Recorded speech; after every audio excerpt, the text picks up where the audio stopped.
هنعمل طاجن بامية باللحمة زي ما قال الكتاب وهتاكلوا صوابعكم وراه.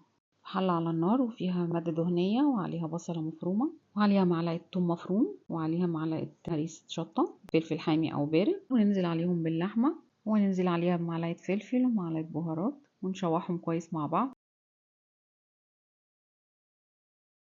واللحمة بتتشوح الريحة بقى طالعة، ما اقولكوش طالعة تجنن. وهنضيف عليها بقى كوبايتين مية ونضيف عليهم ورقتين لورا، نسيبها لحد ما تستوي كويس. ولما استوت اللحمة نزلت بعصير طماطم وننزل بمعلقتين صلصة كبار وهننزل عليهم بالبامية وعليهم معلقة كزبرة جافة ونقلبها ونسيبها تستوي.